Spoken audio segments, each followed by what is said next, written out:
अस्सलाम वालेकुम दोस्तों, कैसे हो? ठीक ठाक खैरियत दोस्तों है? आज का जो टॉपिक है वो ये है कि ये हमारे पास कुछ ऑफेंसेस है कि इसके बारे में पिछले वीडियो में जो एफआईआर की वीडियो थी उसके बाद जो जराइम के मुख्तलिफ़ अक़साम वग़ैरह हमने वो डिस्कस किए थे। तो उसमें हमने बात की थी कि जो कॉग्निजेबल ऑफेंसेस होते हैं उसमें हमने थेफ्ट की बात की थी, एक्सटॉर्शन की बात की थी, रॉबरी की बात की थी और डिकॉयटी की बात की थी। तो हम अब इसको डिटेल से पढ़ेंगे कि ये कौन से ऑफेंसेस है, ये मतलब इसकी जो पनिशमेंट होती है वो कितनी होती है। तो अभी स्टार्ट करते हैं। जो हमारे पास है फर्स्ट पे थेफ्ट। थेफ्ट इसको कहते हैं चोरी। मतलब ये कि थेफ्ट किसे कहते हैं? थेफ्ट अगर इसकी सिंपल डिफिनेशन हम करें तो इसका मतलब ये है कि अगर किसी शख्स की मतलब जो मूवेबल प्रॉपर्टी होती है, हमारे पास प्रॉपर्टी जो होती है वो दो किस्म की होती है, एक मूवेबल प्रॉपर्टी और दूसरी इमूवेबल प्रॉपर्टी। मतलब मूवेबल प्रॉपर्टी उस प्रॉपर्टी को हम कहते हैं जो कि ज़मीन से ऊपर हो, मतलब कि ज़मीन के साथ अटैच ना हो, एक जगह से दूसरी जगह ले जा सकते हैं, उसको कहते हैं मूवेबल प्रॉपर्टी। जो दूसरी प्रॉपर्टी है वो है इमूवेबल प्रॉपर्टी। लाइक जो ज़मीन के साथ अटैच हो, लाइक जो बिल्डिंग है, कोई और प्रॉपर्टी हो, मतलब घर वगैरह, इस तरह ये जो दरख्त वगैरह होते हैं, अगर दरख्त को आप काट ले तो वो फिर मूवेबल में आती है, क्योंकि वो फिर आप आसानी से एक जगह से दूसरी जगह ले जा सकते हैं। लेकिन अगर वो आपने काटे नहीं होगी तो वो एक जगह नहीं लेके जा सकते, तो उसको हम कहते हैं इमूवेबल प्रॉपर्टी। अब जो यहाँ पे थेफ्ट की बात है वो मूवेबल प्रॉपर्टी की बात हम करेंगे कि अगर कोई शख्स किसी दूसरे शख्स की जो मूवेबल प्रॉपर्टी है वो लेके जाता है, किस तरह लेके जाता है? उस शख्स की मर्ज़ी के बग़ैर उस चीज़ को अगर वो लेके जाता है तो हम इसको क्या कहते हैं? ऐसे जराइम को हम कहते हैं थेफ्ट। ऐसे जराइम को हम क्या कहते हैं? थेफ्ट। सपोज़ इसको अगर हम एग्ज़ाम्पल के तौर पर ले ले तो एक शख्स है, वो आता है और आपकी जो मतलब पर्स है या कोई और चीज़ है वो आपने कहीं पे रखी है, अगर वो उसको उठा लेता है, आपको पता भी नहीं है, उसको उठा लेता है और चला जाता है, तो इसको हम क्या कहते हैं? थेफ्ट। इसको हम क्या कहते हैं? थेफ्ट। इसी तरह आपके घर में भी कोई आ सकता है और घर से कोई चीज़ आपकी मर्ज़ी के बग़ैर और आपको बताए बग़ैर लेके जाता है, तो उसको भी हम थेफ्ट कहते हैं। इसके मुख्तलिफ़ किस्म होते हैं, बस आपको ये समझना चाहिए कि थेफ्ट किस प्रॉपर्टी ले जाने को कहते हैं और क्या इसमें जो ऑनर है, जो मालिक है उस चीज़ की, क्या उसकी कंसेंट फ्री होनी चाहिए या आया उसकी कंसेंट उसमें होनी चाहिए या नहीं। तो इसमें वो जो मतलब जो चोरी करता है वो ऑनर की मर्ज़ी की बग़ैर वो चीज़ को ले जाता है, उसको हम कहते हैं थेफ्ट। ये कौन सा सेक्शन डील करता है? ये डील करता है सेक्शन 378 पीपीसी। कौन सा section? Under section 378 PPC, Pakistan penal code. अगर हम थेफ्ट की जो पनिशमेंट है उसकी बात करें तो ये मुख्तलिफ़ किस्म के सिचुएशन पे डिपेंड करता है कि जो थेफ्ट है वो किस किस सिचुएशन में हुआ है। मसलन इसमें हमारे पास 3-4 किस्म के हालात होते हैं। अगर उसमें वो थेफ्ट कोई कमिट करता है तो उसकी डिफरेंट पनिशमेंट होती है।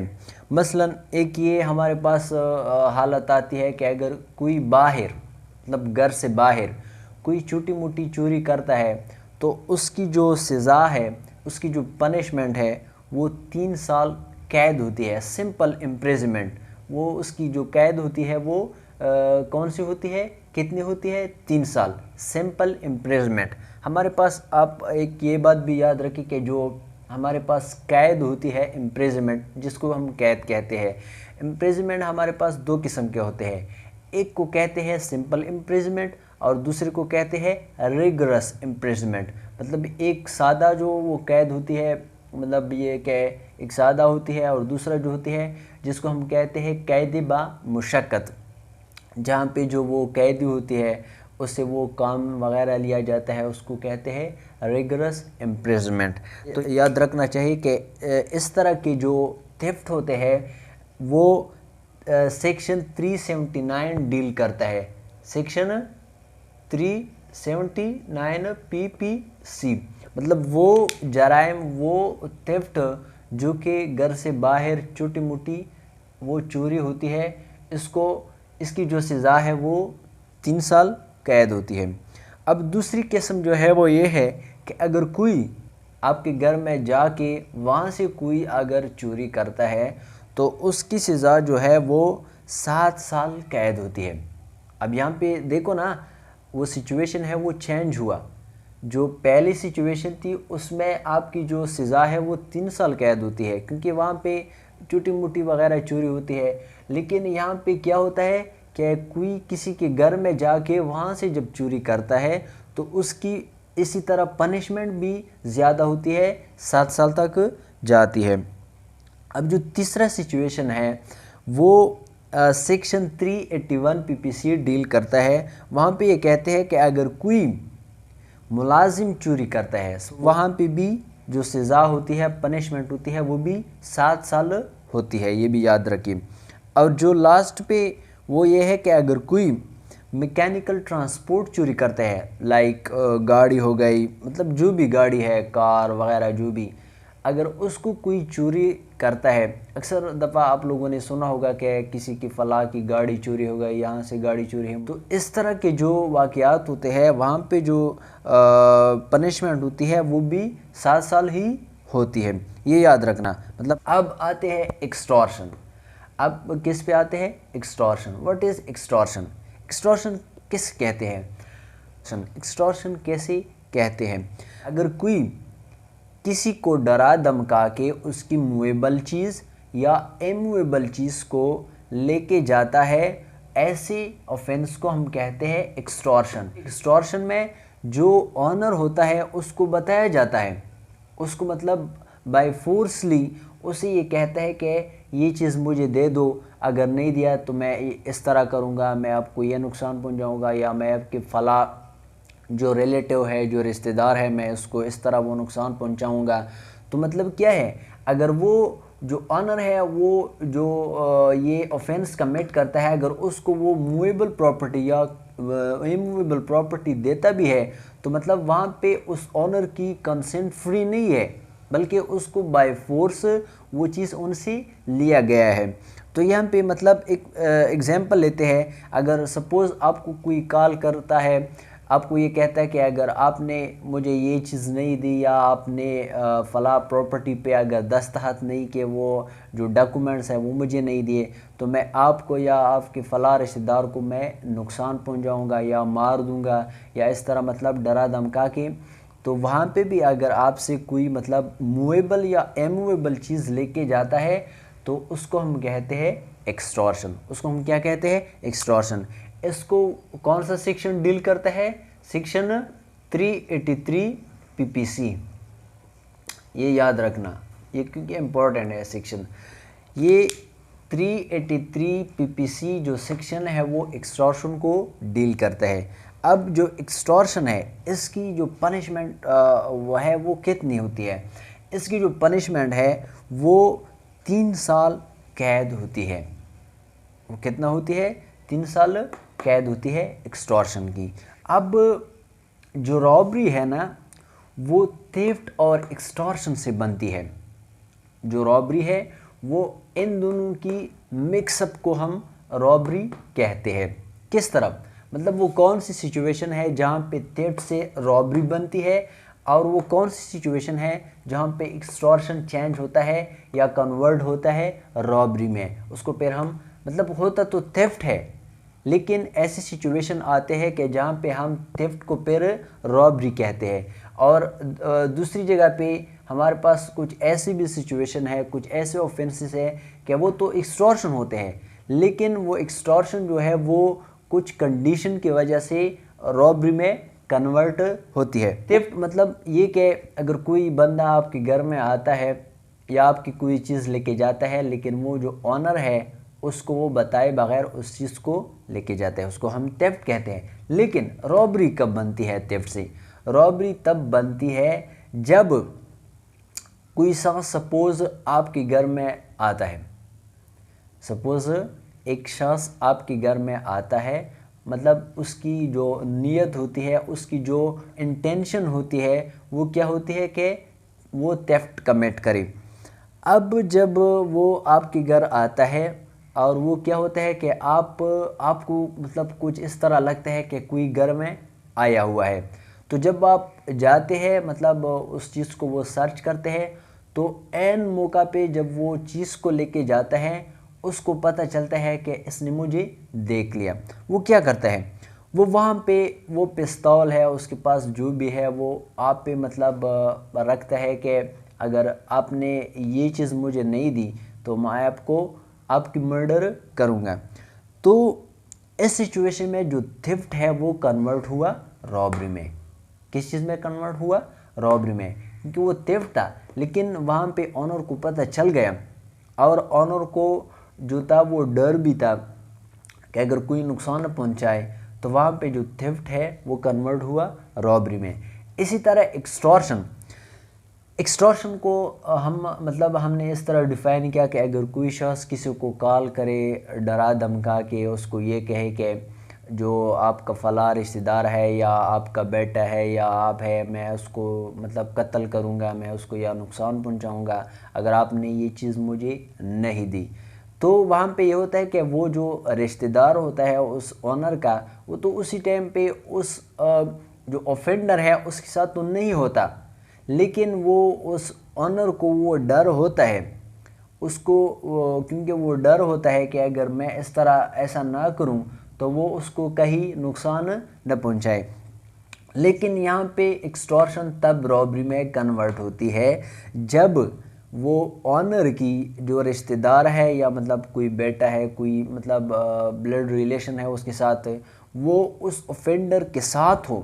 मतलब वो ऑफेंडर उसको कॉल करे कि अगर आपने मतलब ये मेरा मुतालबा नहीं माना तो मैं इस बंदे को यहाँ पे कत्ल करूँगा या इसको कोई ग्रेवियस हार्ट पहुँचाऊँगा। मतलब वो बंदा उसी के साथ बैठा हो उस ऑनर को, तो जाहिर सी बात है वो ज़्यादा डर होगा। तो ऐसी सिचुएशन में जो एक्सटॉर्शन है वो कन्वर्ट होती है ऑटोमेटिकली किस चीज़ में? रॉबरी। फिर वहाँ पे हम उसको एक्सटॉर्शन नहीं कहते हैं, क्योंकि वहाँ पे इंस्टेंट जो डर होता है वो इंस्टेंट वो होता है, क्योंकि वहाँ पे जो ऑफेंडर है उसके साथ वो ब्लड रिलेशन, उस ऑनर की जो रिलेटिव है वो मौजूद होता है, क्योंकि वहाँ पे जो डेथ की या कोई हर्ट की वो खतरा ज़्यादा होता है बनिस्बत ये कि जो एक्सटॉर्शन की हालत में होती है। तो इसको हम फिर क्या कहते हैं? एक्सटॉर्शन नहीं बल्कि रॉबरी कहते हैं। जो रॉबरी है वो सेक्शन डील करते हैं 390 PPC। 390 PPC ये रॉबरी को डील करता है कि रॉबरी क्या होती है और इसकी जो पनिशमेंट है, इसकी रॉबरी की जो पनिशमेंट है वो होती है 3 से 10 साल कैद बामुशक्कत। क्योंकि ये ज़ाहिर सी बात है कि इसमें ये ऑफेंस सीरियस नेचर का होता है, तो ऐसे सिचुएशन में जो कोई रॉबरी कमिट करता है तो उसकी जो सज़ा है वो 3 से 10 साल कैद बामुशक्कत, सिंपल इम्प्रिजमेंट नहीं बल्कि रिगरस इम्प्रिजमेंट। जो अगर कोई अटेम्प्ट टू रॉबरी करे, मतलब रॉबरी करने की कोशिश करे लेकिन कमिट न करे लेकिन कोशिश करे, अटेम्प्ट टू रॉबरी, तो फिर उस सिचुएशन में उसकी जो पनिशमेंट होती है वो 7 साल ही होती है। डिकॉयटी, अगर यही रॉबरी, क्या रॉबरी, थेफ्ट भी समझ आ गया, एक्सटॉर्शन भी समझ आ गई, रॉबरी भी समझ आ गई, अगर यही रॉबरी 5 या 5 से ज़्यादा लोग कमिट करें, क्या करें, अगर यही जो रॉबरी है वो 5 या 5 से ज़्यादा लोग कमिट करें, मतलब अगर 5 या 5 से ज़्यादा लोग हैं वो कोई रॉबरी कमिट करता है, मतलब या एक्सटॉर्शन की सूरत में या थेफ्ट की सूरत में, अगर उसको वो कमिट करता है तो ऐसी सिचुएशन, ऐसे ऑफेंस को फिर हम क्या कहते हैं, डिकॉइटी। ऐसे ऑफेंस को हम क्या कहते हैं, डिकॉइटी। क्योंकि अक्सर मतलब लोग हैं वो कंफ्यूज होते हैं कि एक्सटॉर्शन कैसे कहते हैं, थेफ्ट कैसे कहते हैं, रॉबरी कैसे कहते हैं, डिकॉइटी कैसे कहते हैं। ये तो बिल्कुल एक दूसरे के एक ही जैसे होते हैं, तो इसमें लोग अक्सर कंफ्यूज होते हैं। तो यहाँ पे मैंने आपको बिल्कुल वाज़ेह सादा अल्फाज में बता दिया कि थेफ्ट कैसे कहते हैं, एक्सटॉर्शन, रॉबरी, डिकॉइटी। तो जब 5 या 5 से ज़्यादा लोग इकट्ठा होके कोई रॉबरी कमिट करता है तो इस ऑफेंस को हम कहते हैं डिकॉइटी। इस ऑफेंस को हम क्या कहते हैं, डिकॉइटी। अब जो डिकॉइटी है इसकी जो सज़ा है वो 4 से 10 साल कैद बा मुशक्कत। ये याद रखें, जो रॉबरी और डिकॉइटी है ये बिल्कुल सीरियस नेचर के, मतलब इन दोनों से ज़्यादा सीरियस नेचर के होते हैं। इस वजह से इन दोनों की जो पनिशमेंट होती है वो रिग्रेस इम्प्रिजनमेंट होती है, न कि सिंपल इम्प्रिजनमेंट।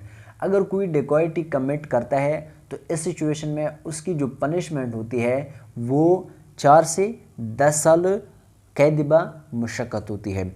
और अगर कोई अटेम्प्ट टू डिकॉइटी करता है तो फिर इस सिचुएशन में उसकी जो सज़ा होती है वो 10 साल होती है। तो उम्मीद करता हूँ दोस्तों कि आपको इन सारे टॉपिक्स की समझ आई होगी कि थेफ्ट कैसे कहते हैं, एक्सटॉर्शन कैसे कहते हैं, रॉबरी कैसे कहते हैं, डिकॉइटी कैसे कहते हैं।